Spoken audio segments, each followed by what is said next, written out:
حضرت موسیٰ علیہ الصلوۃ والسلام کا واقعہ بیان کیا کہ اللہ تعالیٰ نے انہیں فرعون اور حامان اور قارون کی طرف بھیجا. وہاں جا کر جب کلام ہوا تو فرعون نے حضرت موسیٰ علیہ الصلوۃ والسلام کو معاذ اللہ قتل کرنے کی دھمکی دی. اس پر جو ہے فرعون کی قوم کا ایک شخص جو ایمان والا تھا، جو اپنا ایمان چھپاتا تھا، اللہ تعالیٰ نے اس کا بیان کیا کہ اس نے آ کر کہا اے لوگو اتقتلون رجلا، تم کہتے ہو کہ موسیٰ علیہ السلام کو ہم قتل کر دیں گے، کیا تم ایسے آدمی کو قتل کرو گے جو یہ کہتا ہے کہ میرا رب اللہ ہے؟ یعنی صرف اتنا کہنے کے اوپر قتل کر دو گے کہ وہ کہتا ہے کہ میرا رب اللہ ہے، حالانکہ وہ تمہارے پاس کھلی نشانیاں تمہارے رب کی طرف سے لے کے آیا. اگر وہ جھوٹ بول رہا ہو تو اس کا جھوٹ اس پہ ہے، اور اگر وہ سچا ہے تو پھر جس عذاب سے تمہیں ڈرا رہا ہے وہ عذاب تمہیں پہنچے گا. یہ اس مومن نے اپنی قوم والوں کو سمجھایا. اس کے بعد اور بہت ساری باتیں کی اسی مومن نے. اللہ تبارک و تعالیٰ نے بڑی تفصیل کے ساتھ اس کے کلام کو بیان فرمایا. اس مومن نے کہا وقال الذی آمن یا قوم اتبعونی اہدکم سبیل الرشاد یا قوم انما هذه الحیات الدنیا متاع وان الآخرۃ ہی دار القرار. اور اس ایمان والے نے کہا اے میری قوم میرے پیچھے چلو، میں تمہیں بھلائی کی راہ بتاؤں. اے میری قوم یہ دنیا کی زندگی تو تھوڑا سا سامان ہے اور بے شک آخرت ہمیشہ رہنے کا گھر ہے. دنیا کی زندگی تو تھوڑا سا سامان ہے، بے شک آخرت ہمیشہ رہنے کا گھر ہے.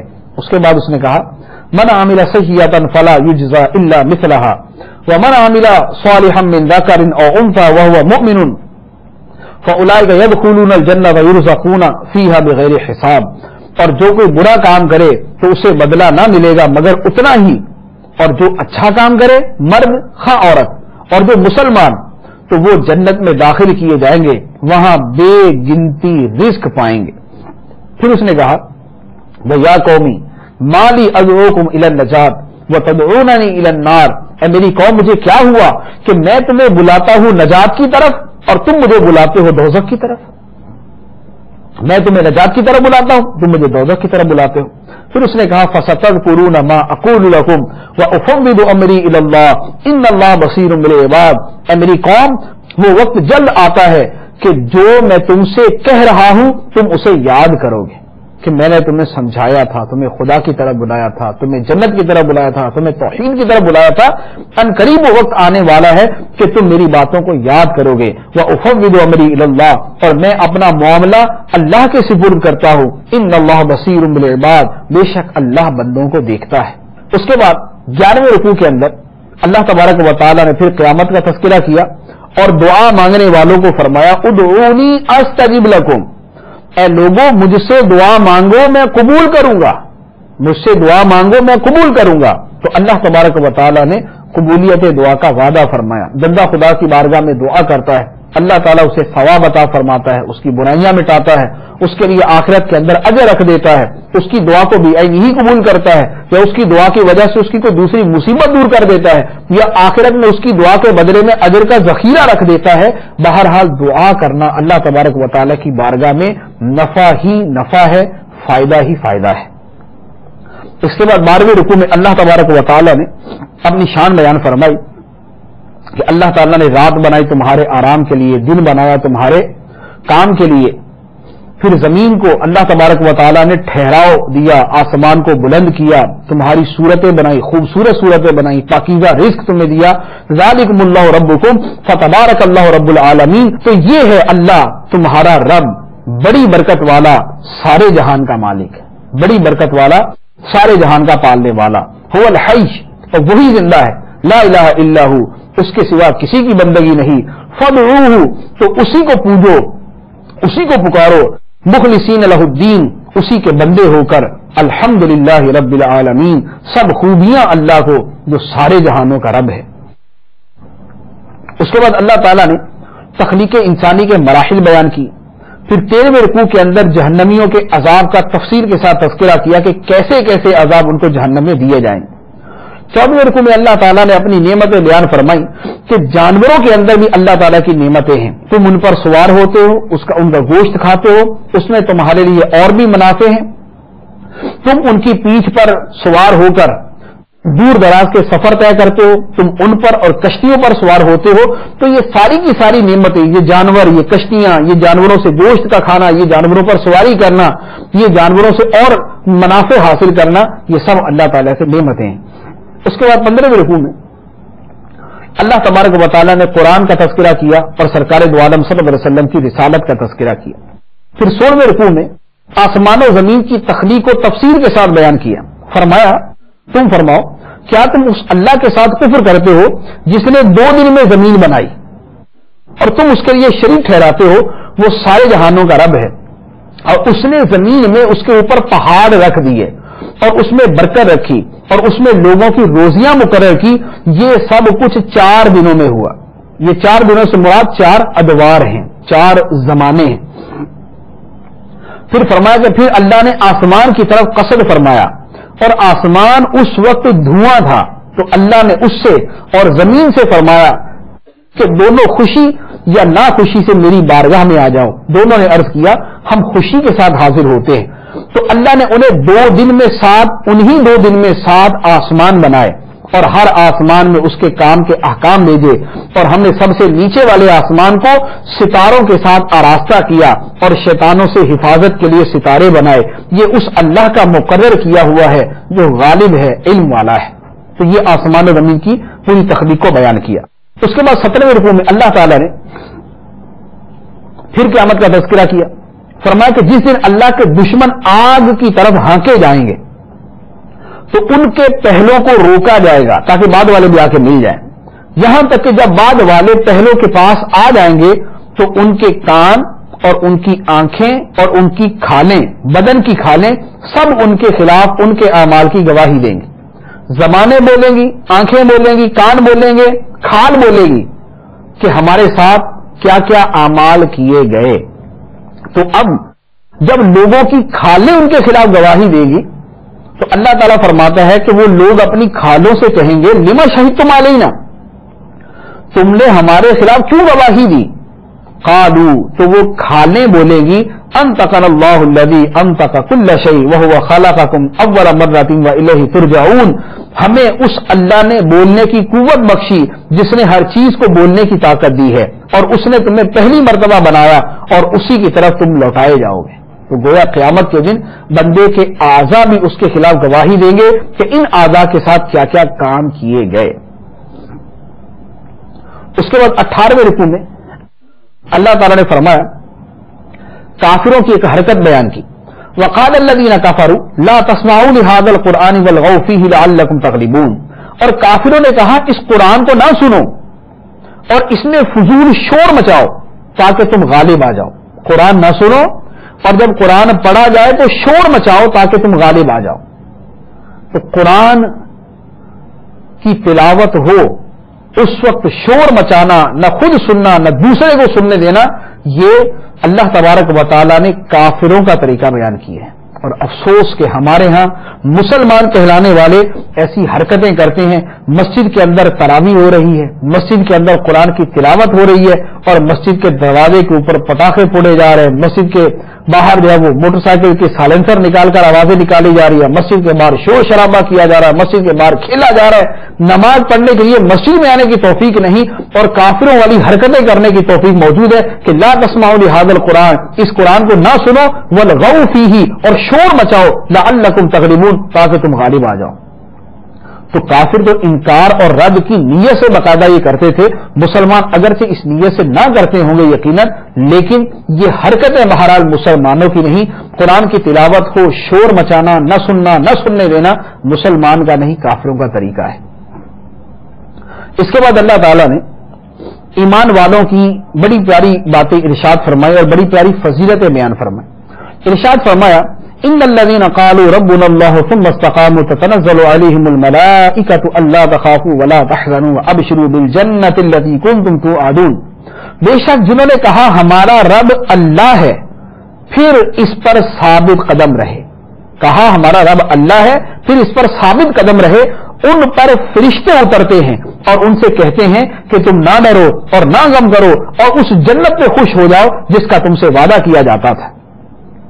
پھر وہ فرشتے کہتے ہیں نحن اولیاؤکم فی الحیات الدنیا وفی الآخرہ، ہم دنیا کی زندگی میں اور آخرت میں ہر جگہ تمہارے دوست ہیں اور تمہارے لیے جنت میں ہر وہ چیز ہے جو تمہارا جی چاہے اور تمہارے لیے جنت میں ہر وہ چیز ہے جو تم طلب کرو.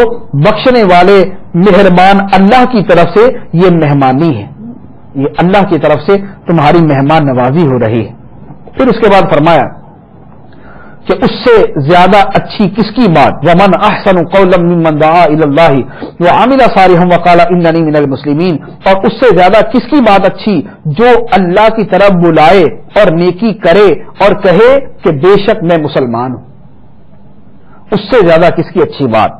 اس میں اذان دینے والا بھی شامل اور اس میں نیکی کی دعوت دینے والا بھی شامل, جو کسی کو سمجھاتا ہے, کسی پہ انفرادی کوشش کرتا ہے, جو جا کر کسی کتاب سے پڑھ کے سناتا ہے, جو بیان کرتا ہے, جو تبلیغ کرتا ہے, جو وعظ و نصیحت کرتا ہے, جو امر بالمعروف کرتا ہے.